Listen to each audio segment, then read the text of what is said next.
तो बच्चों कैसे हैं आप लोग। आशा करते हैं कि आप लोग अच्छे होंगे, स्वस्थ होंगे और आप लोगों की तैयारी बेहतर चल रही होगी। आज के इस वीडियो में जो आपका यूपी पुलिस कांस्टेबल का एग्ज़ाम होने वाला है 23 अगस्त से 31 अगस्त, उसी के जनरल हिंदी के टॉप मोस्ट इम्पॉर्टेंट क्वेश्चंस को यहाँ पर डिस्कस करने वाले हैं। तो वीडियो काफ़ी इम्पोर्टेंट है आप लोगों के लिए, तो इस वीडियो को पूरा ज़रूर देखिए। वीडियो अच्छा लगे तो प्लीज़ वीडियो को लाइक और शेयर ज़रूर करें, और जो भी हमारे नए बच्चे हैं, जिन बच्चों ने चैनल को सब्सक्राइब नहीं किया है तो प्लीज़ चैनल को सब्सक्राइब कर नोटिफिकेशन बेल ऑन करना ना भूलें। तो चलिए वीडियो को स्टार्ट करते हैं। गाइस, यूपी पुलिस कांस्टेबल की एग्ज़ाम डेट घोषित कर दी गई है। 23 अगस्त से 31 अगस्त के बीच में एग्ज़ाम आयोजित किया जाएगा। आप लोगों के पास सिर्फ और सिर्फ 8 दिन शेष हैं। तो आज मैं आप लोगों के लिए जनरल हिंदी के कुल 50 क्वेश्चंस लेकर आया हूं। अगर आप लोगों ने इन 50 क्वेश्चंस में 45 क्वेश्चंस के सही जवाब दिए तो आप लोग समझ लीजिएगा जनरल हिंदी की जो आप लोगों की तैयारी है वो काफ़ी हद तक अच्छी है। तो खुद से प्रयास कीजिएगा इन सभी क्वेश्चंस के आंसर देने का। 2 से 3 सेकंड के बाद मैं आंसर क्लियर कर दूंगा। सेशन को शेयर कर दीजिएगा और आप लोग वीडियो को लाइक कर दीजिए। पहला क्वेश्चन देखेगा, बिनु पग चले सुने विनु काना, कर विनु कर्म करे विधि विधि नाना। इसमें कौन सा अलंकार होगा? विरोधाभास अलंकार, विषयोक्ति अलंकार, विभावना अलंकार, विसंगति अलंकार। तो यहाँ पर कौन सा अलंकार होगा? तो यहाँ पर हो जाएगा विभावना अलंकार। क्यों होगा? क्योंकि बिना कारण के कार्य हो रहा है यहाँ पर, इसलिए यहाँ पर बिना कारण के कार्य होने के कारण यहाँ पर विभावना अलंकार हो जाएगा। तो सी ऑप्शन जो है बिल्कुल सही हो जाएगा। नेक्स्ट क्वेश्चन देखेगा, अधोलिखित में से कौन पश्चिमी हिंदी की बोली नहीं है? बुंदेली, ब्रज, कन्नौजी, बघेली।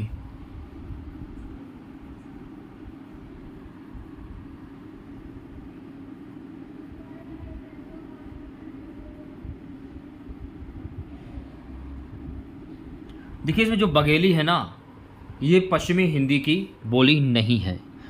ये बोली आपकी बघेली जो है ना, ये बोली पूर्वी हिंदी की है। बल्कि बुंदेली हुआ, ब्रज हुआ और कन्नौजी हुआ, ये बोलियां पश्चिमी हिंदी की हैं। लेकिन जो बघेली है ना, बघेली पूर्वी हिंदी की बोली है। तो ये आपको ध्यान में रखना है। नेक्स्ट क्वेश्चन देखेगा, हिंदी भाषा के विकास का सही अनुक्रम क्या है? जल्दी से आंसर दीजिए सभी बच्चे। हिंदी भाषा के विकास का सही अनुक्रम होगा Pali, Prakrit, Apabhramsha, Hindi. Option number a correct हो जाएगा। अगला प्रश्न, हिंदी भाषा की लिपि क्या है? खरोष्टी, ब्राह्मी, देवनागरी, इनमें से कोई नहीं। हिंदी भाषा की लिपि कौन सी है? तो हिंदी भाषा की जो लिपि है ये है देवनागरी लिपि। तो ऑप्शन नंबर सी जो है ये बिल्कुल करेक्ट हो जाएगा। सुगा, नेक्स्ट क्वेश्चन, निम्नलिखित में से कौन सी मानक भाषा नहीं है? अंग्रेजी, हिंदी, उर्दू, अवधी। निम्नलिखित में कौन सी मानक भाषा नहीं है? तो देखिए, अवधी जो है ना, अवधी ये मानक भाषा नहीं है। तो ऑप्शन नंबर डी जो है ये बिल्कुल सही हो जाएगा। गाइस, मैं आप लोगों को क्यों बोलता हूँ बीच बीच में कि वीडियो को लाइक कीजिए, वीडियो को लाइक कीजिए, वीडियो को लाइक कीजिए? मैं इसलिए बोलता हूँ कि हमारे चैनल पर वैसे भी व्यूज़ नहीं आ रहे। आप लोगों को पता होगा, मुश्किल से हमारे चैनल पर हर वीडियोस पर लगभग 200 व्यूज़ भी नहीं आ रहे हैं। अगर 200 व्यूज़ भी आते तो उस पर 20 भी लाइक आप लोगों के नहीं आ रहे हैं। अगर 200 व्यूज़ आते हैं तो लाइक की संख्या 50 से 60 होनी चाहिए। वहीं ओनली 20 लाइक भी नहीं आ रहे हैं। मुश्किल से 10 से 12 लाइक आ रहे हैं आप लोगों के। तो सभी बच्चों से रिक्वेस्ट है कि आप लोग वीडियो को लाइक किया करें ज़्यादा से ज़्यादा, और वीडियो को शेयर किया करें, क्योंकि एग्ज़ाम बहुत ही करीब है, निकट है। सपोर्ट कीजिए आप लोग, क्योंकि आप लोगों की सपोर्ट की हमें बहुत ही ज़्यादा ज़रूरत है। आपका जो एक लाइक आता है उससे हमें बहुत ही ज़्यादा मोटिवेट मिलता है और मन करता है कि और भी वीडियोस बनाओ। अगला प्रश्न क्या है, निम्नलिखित क्रिया संबंधी अशुद्धियों वाले वाक्यों में शुद्ध वाक्य चुनिए। प्रश्न पूछना, ऑप्शन नंबर वी जो है ये बिल्कुल करेक्ट हो जाएगा। यहां पर देखिए, आपको अशुद्ध वाक्य की पहचान करनी है।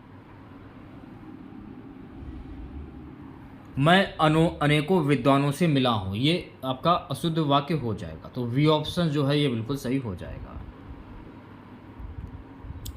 अगला प्रश्न, निम्नलिखित में से कौन सा शब्द वर्तनी की दृष्टि से अशुद्ध है? तो यहां पर आपको अशुद्ध शब्द की पहचान करनी है। सी ऑप्शन जो है आपका ये बिल्कुल करेक्ट हो जाएगा, हंसी। सुगा नेक्स्ट क्वेश्चन, पदार्थ की यथार्थ अथवा कल्पित ध्वनि को ध्यान में रखकर जो शब्द बनाए गए हैं वो क्या कहलाते हैं? पदार्थ की यथार्थ अथवा कल्पित ध्वनि को ध्यान में रखकर जो शब्द बनाए गए हैं वे शब्द क्या कहलाते हैं? तो मेरे प्यारे साथियों, वे शब्द कहलाते हैं अनुकरणवाचक शब्द। तो सी ऑप्शन जो है आपका ये बिल्कुल करेक्ट हो जाएगा। देखिए, ये क्वेश्चंस ऐसे हैं, कुछ क्वेश्चंस ऐसे हैं जिनके बारे में मैंने आपको बताया भी है, लेकिन कुछ क्वेश्चंस ऐसे हैं जिन्हें करना बहुत ही आसान हो जाता है, क्योंकि इनके लिए ना कोई नियम होते हैं और ना कोई परिभाषा होती है। ये क्वेश्चन सब बहुत आसानी से कर सकते हैं। जैसे कि वर्तनी अशुद्ध है, तो अशुद्ध वर्तनी की पहचान आपको पढ़ने से होती है, ना कि कोई नियम होता है, ना कोई परिभाषा होती है। अब जैसे कि ये वाला क्वेश्चन देखेगा, निम्नांकित में तद्भव शब्द क्या होगा? जो शब्द हिंदी भाषा से लिए गए हों वो तद्भव शब्द कहलाते हैं। तो इसमें आपको हिंदी भाषा का शब्द पहचान करना है कि इसमें हिंदी भाषा शब्द कौन सा होगा। तो बावली जो है ना, बावली, ये आपका हिंदी भाषा का शब्द हो जाएगा, इसलिए ये तद्भव शब्द हो जाएगा। तो सी ऑप्शन जो है ये बिल्कुल सही हो जाएगा। अगला प्रश्न क्या है कि निम्नांकित शब्दों में एक शब्द कल्प वृक्ष का पर्यायवाची नहीं है। कल्प वृक्ष का पर्यायवाची शब्द कौन सा नहीं होगा, ये पूछा जा रहा है। तो देवदारू जो है ना, ये कल्प वृक्ष का पर्यायवाची शब्द नहीं है। तो ऑप्शन नंबर ए जो है ये बिल्कुल सही हो जाएगा। अगला प्रश्न देखेगा सभी बच्चे, संयुक्त शब्द का विलोम शब्द क्या होगा? इंपॉर्टेंट क्वेश्चन है, 5 स्टार लगा लीजिए, पेपर में आने वाला क्वेश्चन। संयुक्त शब्द का विलोम शब्द क्या होगा? तो संयुक्त शब्द का विलोम शब्द होता है वियुक्त। क्या होता है? वियुक्त। ऑप्शन नंबर वी जो है ये बिल्कुल सही हो जाएगा। नेक्स्ट क्वेश्चन देखिएगा, एक शब्द से दूसरा शब्द बनाने की प्रक्रिया को क्या कहते हैं? उत्पत्ति, रचना, व्युत्पत्ति, इनमें से कोई नहीं। एक शब्द से दूसरा शब्द बनाने की प्रक्रिया को क्या कहते हैं? तो इस प्रक्रिया को हम कहते हैं रचना। ऑप्शन नंबर वी जो है ये बिल्कुल करेक्ट हो जाएगा। नेक्स्ट क्वेश्चन देखिएगा, रत्नाकर का पर्यायवाची शब्द क्या होगा? समुद्र, सोता, समाधि, संसार। रत्नाकर का पर्यायवाची शब्द क्या होता है? तो रत्नाकर का पर्यायवाची शब्द होता है समुद्र। तो ऑप्शन नंबर ए जो है ये बिल्कुल सही हो जाएगा। रत्नाकर के पर्यायवाची शब्द होते हैं पयोधि, नदीस, चिलधि, नीरनिधि, रत्नाकर, सिंधु, तोयन निधि। तो ये सभी शब्द रत्नाकर के पर्यायवाची शब्द होते हैं। अगला प्रश्न देखिएगा, अलाव का पर्यायवाची शब्द क्या होता है? अंगीठी, जल, धरती, आकाश। अलाव का पर्यायवाची शब्द होता है अंगीठी। क्या होता है? अंगीठी। तो ऑप्शन नंबर ए जो है ये बिल्कुल सही हो जाएगा। अलाव के पर्यायवाची शब्द होते हैं अग्नि, दहन, ज्वलन, धूमकेतु, हुताशन, शुचि, ज्वाला। ये सभी शब्द अलाव के पर्यायवाची शब्द होते हैं, या ये भी कह सकते हैं आग के पर्यायवाची शब्द होते हैं, यानी अग्नि। अगला प्रश्न क्या है, अपील कैसा शब्द है? तत्सम, तद्भव, देशज, विदेशज। तो अपील शब्द कैसा शब्द है? तो अपील जो है ना ये विदेशज शब्द है। तो ऑप्शन नंबर डी जो है ये बिल्कुल सही हो जाएगा। विदेशज उन शब्दों को कहते हैं जो किसी विदेशी भाषा से लिए गए हों, जैसे अरबी, फारसी, अरबी, तुर्की, अंग्रेजी आदि भाषाओं में जो शब्द हिंदी में आए हों वो विदेशी शब्द कहलाते हैं। नेक्स्ट क्वेश्चन देखेगा, लालटेन शब्द कैसा शब्द है? ये क्वेश्चन बहुत ही ज़्यादा इंपॉर्टेंट है। मैंने देखा है कि उत्तर प्रदेश की सभी परीक्षाओं में ये क्वेश्चन बहुत बार पूछा गया है। तत्सम, तद्भव, देशज, विदेशज। लालटेन कैसा शब्द है? तो लालटेन जो है ना ये एक विदेशज शब्द है। तो ऑप्शन नंबर डी जो है ये बिल्कुल करेक्ट हो जाएगा। चलिए बढ़ते हैं नेक्स्ट क्वेश्चन की ओर। कमल किस प्रकार का शब्द है? ऋण, यौगिक, योग ऋण, इनमें से कोई नहीं। तो मेरे प्यारे साथियों कमल जो है ना ये ऋण शब्द हो जाएगा। तो ऑप्शन नंबर ए जो है ये बिल्कुल सही हो जाएगा। आपको ये ध्यान में रखना है कि जो शब्द हमेशा किसी विशेष अर्थ को प्रकट करते हों तथा जिनके खंडों का कोई अर्थ ना निकले उन्हें ऋण शब्द कहते हैं, जैसे नाक, कान, पीला, पर, झट आदि। तो कमल जो है ना इसमें देखिए ये जो शब्द है ये किसी विशेष अर्थ को प्रकट करता है और इसका खंड का कोई अर्थ नहीं निकल रहा है, तो इसलिए ऋण शब्द हो जाएगा। नेक्स्ट क्वेश्चन देखिएगा सभी बच्चे, लिखित वर्ण संकेतों की सहायता से भाव या विचार की अभिव्यक्ति को क्या कहते हैं? लिपि, भाषा, वर्ण, इनमें से कोई नहीं। क्या कहते हैं? तो इन्हें हम कहते हैं लिपि कहते हैं। तो ऑप्शन नंबर ए जो है ये बिल्कुल करेक्ट हो जाएगा। ठीक है, नेक्स्ट क्वेश्चन देखिएगा, भाषा और लिपि है एक दूसरे के विरोधी, एक दूसरे के पूरक, एक दूसरे के प्रतिद्वंदी, इनमें से कोई नहीं।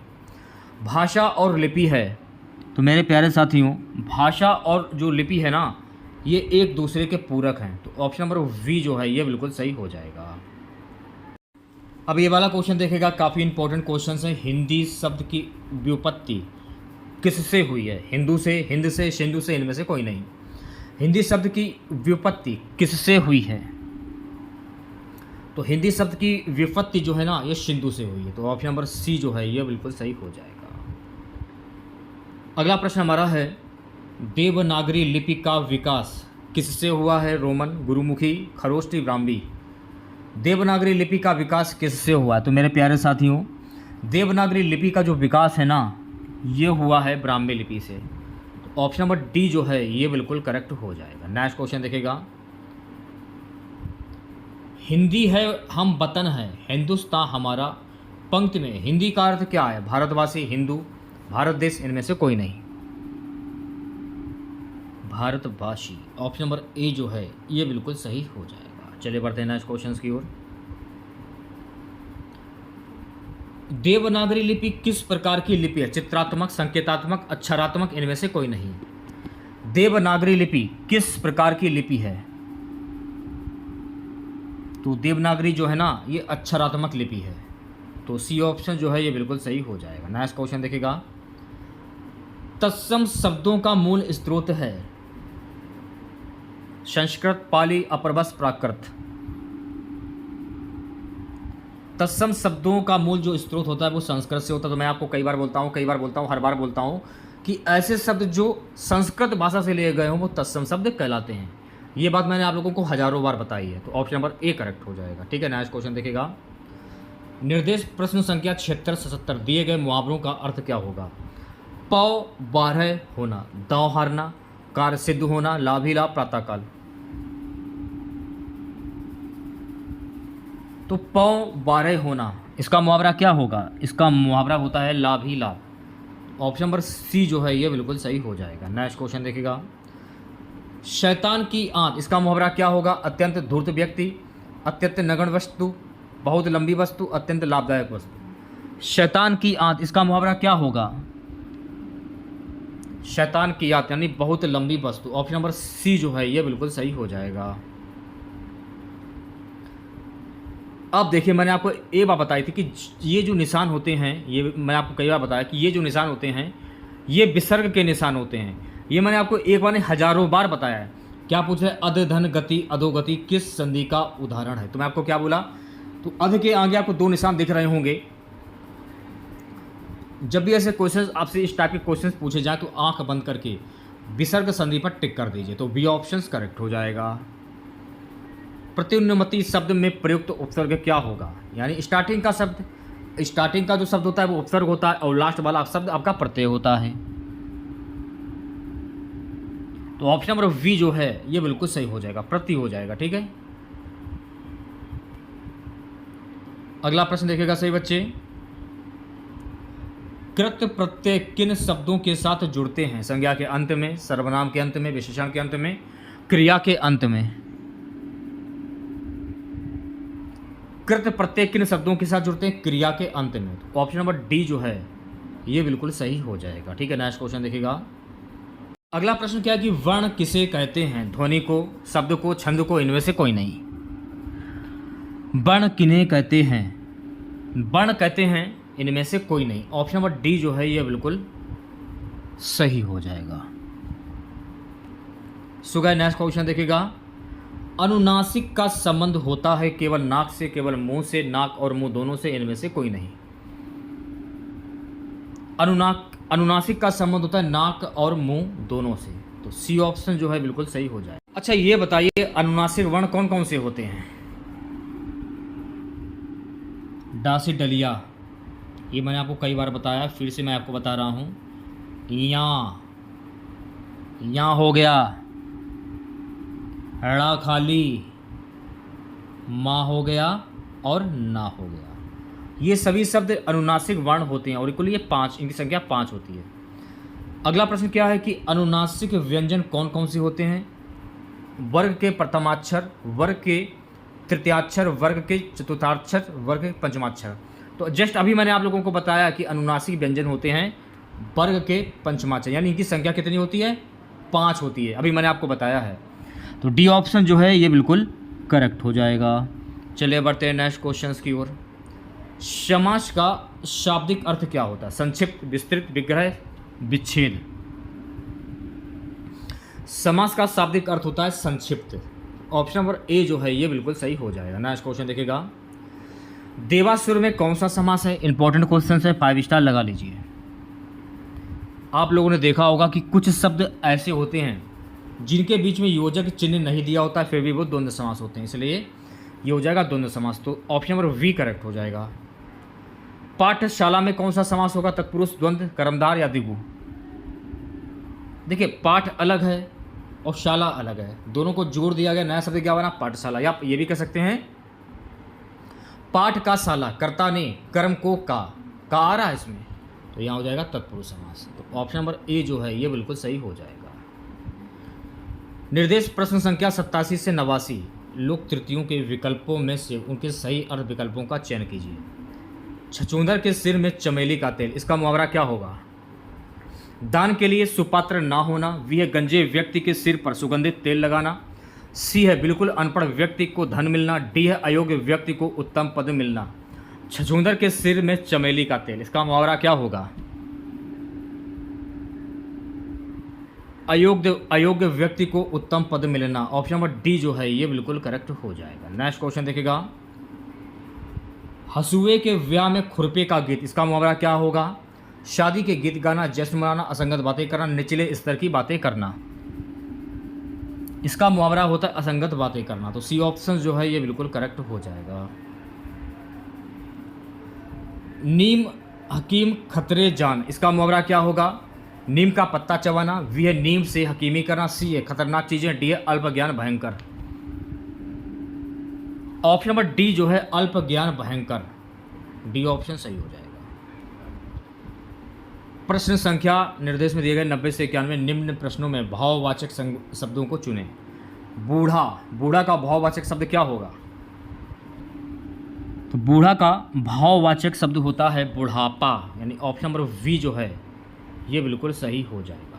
भाववाचक शब्द की पहचान करनी है ना, तो बूढ़ा, अगर व्यक्ति बूढ़ा हो गया है तो वो अपना भाव व्यक्त कर रहा है कि मैं बूढ़ा हो गया हूँ, तो इसका भाववाचक शब्द क्या होगा? बुढ़ापा। महान का भाववाचक संज्ञा क्या होगा? महान, यानी कि अनेक। भाव का हो जाएगा भाववाचक संज्ञा महानता। ऑप्शन नंबर डी सही हो जाएगा। नेक्स्ट क्वेश्चन देखेगा सभी बच्चे, निर्देश प्रश्न संख्या 92 से 93 निम्न प्रश्नों में विलोम शब्दों को चुनें। रिक्त का विलोम शब्द क्या होगा? विराम, पूर्ण, अतिरिक्त, खाली। रिक्त का विलोम शब्द क्या होगा? तो रिक्त का विलोम शब्द होता है मेरे प्यारे साथियों पूर्ण। ऑप्शन नंबर वी जो है ये बिल्कुल सही हो जाएगा। विशेष का विलोम शब्द क्या होगा? सामान, शमान, सामान, रागी। विशेष शब्द का विलोम शब्द क्या होता है? तो विशेष शब्द का विलोम शब्द होता है सामान्य। ऑप्शन नंबर सी करेक्ट हो जाएगा।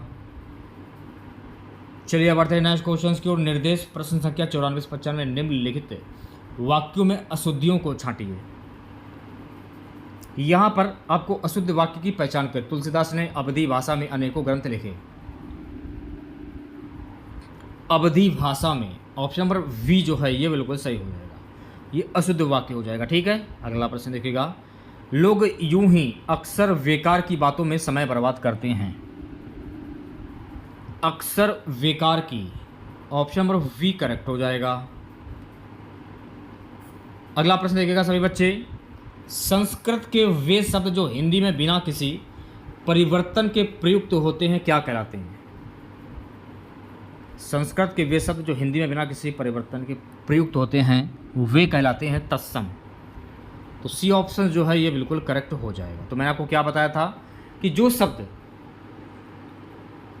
संस्कृत भाषा से लिए गए हों वो तत्सम शब्द कहलाते हैं। अनुरक्त का विलोम शब्द क्या होता है? आरक्त, विरक्त, निरक्त, आसक्त। अनुरक्त का विलोम शब्द होता है विरक्त। ऑप्शन नंबर वी जो है ये बिल्कुल करेक्ट हो जाएगा। ठीक है, निम्न में से किस समूह में सभी शब्द तत्सम हैं? आंसर हो जाएगा ऑप्शन नंबर ए, शर्करा, पवन, ज्येष्ठ, अग्नि। ये ऑप्शन सही हो जाएगा। ठीक है, नेक्स्ट क्वेश्चन देखिएगा, किस समूह के सभी शब्द यौगिक हैं? रसोईघर, अनपढ़, पुस्तकालय, राजमहल। ऑप्शन नंबर वी जो है ये बिल्कुल सही हो जाएगा। लास्ट क्वेश्चन रहेगा आज का हमारा, किस समूह के सभी शब्द विदेशी हैं? किताब, सिनेमा, संतरा, ये सभी शब्द विदेशी शब्द हैं। तो ऑप्शन नंबर ए करेक्ट हो जाएगा।